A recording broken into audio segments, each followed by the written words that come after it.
सभी का स्वागत है। मैं लेकर आया हूँ MP work to TRC latest updates में बता देता हूँ। जैसा कि आप सभी को पता होगा कि इसका फर्स्ट जो काउंसलिंग का जो स्टेज था वो ख़त्म हो चुका है। इसके बाद जो द्वितीय जो काउंसलिंग प्रक्रिया है वो स्टार्ट की जाएगी। तो इसका जो वैलिडिटी थी जो पहले पता होगा कि 2 साल थी, उसके बाद उसको डीपीआई के द्वारा 1 साल और बढ़ा दिया गया था। लेकिन टीआरसी के द्वारा अभी लेटेस्ट अपडेट आई है जिसमें कि जब तक कि सेकंड काउंसलिंग की प्रक्रिया अर्थात जितने भी पद उसमें रेखते तब तक वो कंप्लीट नहीं हो जाते, तब तक की उसकी वैलिडिटी बढ़ाई जाती है।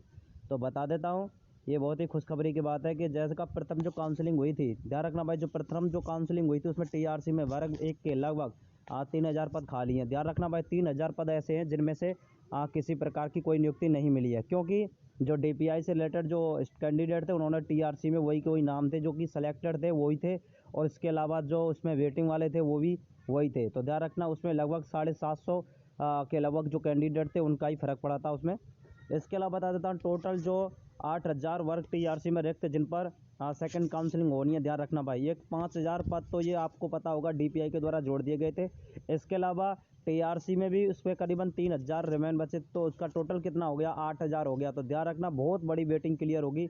इसके अलावा नए नाम भी जुड़ेंगे, जो 8000 जो वर्ग टीआरसी से रिलेटेड होंगे इसमें। इसके अलावा और बता देता हूँ, इसके अलावा एमपी टीचर वर्ग 2 टीआरसी डीपीआई से मत सूचना इसमें बता देता हूँ भाई, ज़्यादातर कैंडिडेट डीपीआई। तो ध्यान रखना भाई, ज़्यादातर जो कैंडिडेट थे वो डीपीआई से रिलेटेड थे, जो कि टीआरसी में उन्हीं का नाम था। ठीक है, नहीं जो वेटिंग हो चाहे फिर नियुक्ति चयन सूची और दोनों में एक ही नाम थे, थोड़ा फर्क था, तो इसलिए 3000 लगभग पद अब भी उसमें खाली हैं। उसके अलावा द्वितीय काउंसलिंग में पता होगा कि आपको डीपीआई से 8000 पदों पर भर्ती होनी थी। इसमें 5000 वर्ग 2 का था और उसमें 3000 वर्ग 1 का था। तो ध्यान रखना भाई, दिखा दे रहा होगा उसमें ब्रेकिंग न्यूज़ से। तो इसमें 5000 जो पद थे, उसके अलावा इसमें 3000 और प्लस कर सकते हैं। अब 8000 होगा। 8000 पदों के बाद टीआरसी के ज़्यादातर कैंडिडेटों की जो कट ऑफ थी बहुत ही नीचे गिरेगी तथा नए नाम भी जुड़ेंगे इसमें। ध्यान रखना, ज़्यादातर जो फ़ायदा होगा वो विशेषकर मैथ इंग्लिश वालों को होगा। विशेष ध्यान रखना, मैथ इंग्लिश वालों की ज़्यादा से ज़्यादा कट ऑफ ज़्यादा से ज़्यादा वेटिंग गिरेगी। इसके अलावा अदर जो सब्जेक्ट है, जो अगली जो काउंसिलिंग जो होगी 5000 पदों पर जो होगी, उसमें मैथ इंग्लिश को छोड़कर जैसे एसएसटी है, संस्कृत है, इन पदों पर ज़्यादातर बढ़ोतरी होगी। तो ध्यान रखना, इसके अलावा बहुत नाम जुड़ेंगे। और देखिए इसका पूरा गणित क्या है। जैसा कि आप इस बात से विविधता है कि मध्य प्रदेश शिक्षा पात्रता प्रमाण की वैधता की अवधि वो थी जो ज्ञात हो गए उच्च माध्यमिक के लिए फरवरी मार्च 2019 में पी विधान पद आयोजित कराई गई थी। उसमें पात्रता परीक्षा का प्रमाण जो अवधि थी वो लगभग पता होगा आदमी तो 2 वर्ष की मान्य किया था। वहीं एक दिन वो पूर्व लोक शिक्षण कल्याण द्वारा था डीपीआई के द्वारा इस पात्रता प्रमाण की अवधि को 1 साल तक और बढ़ा दिया गया था। ध्यान रखना भैया, डीपीआई के द्वारा किया गया था। इसके अलावा बता देता हूँ टीआरसी के द्वारा कल क्या लेटेस्ट अपडेट आई है ये बता देता हूँ।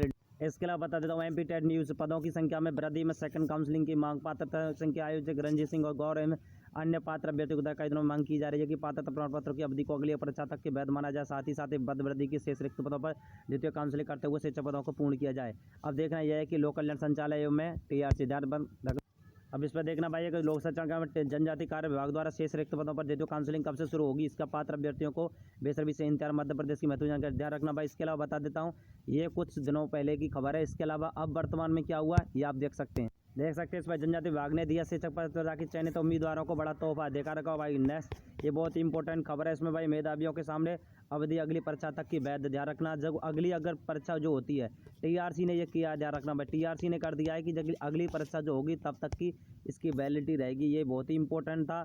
ध्यान रखना भाई, स्कूल शिक्षा विभाग ने भी तो इसकी 1 साल बढ़ाई थी। ध्यान रखना, डीपीआई के द्वारा 1 साल बढ़ाई गई थी, लेकिन टीआरसी ने जो इसकी वैलिडिटी है वो अगली परीक्षा तक वैध कर दी। अर्थात बहुत सारे कैंडिडेटों के नाम जुड़ेंगे तथा इसमें जो बहुत ही वेटिंग क्लियर तो होगी, इसके साथ नए नाम भी जुड़ेंगे। तो आप इससे जुड़े रहें। इसके अलावा और बता दें, इसके अलावा भाई अवधि अगली परीक्षा तक वैध होगी। इसमें दिखा दे रहा, इसमें कुछ बढ़ाया गया। पात्रता परीक्षा के कई दिनों में मांग की जा रही थी परीक्षा प्रणाली की अवधि अगली परीक्षा तक वैध माना जाए तथा साथ ही पद वृद्धि तथा रिक्त काउंसलिंग पदों की शिक्षकों को पूर्ण किया जाए। ध्यान रखना भाई, तो विशेष ये बहुत इंपॉर्टेंट थी। इसलिए अगर लेटेस्ट अपडेट चाहते हैं तो हमारे यूट्यूब चैनल से आप जुड़े रहें। इसे देखने के लिए हमने समय दिया। सभी के लिए धन्यवाद।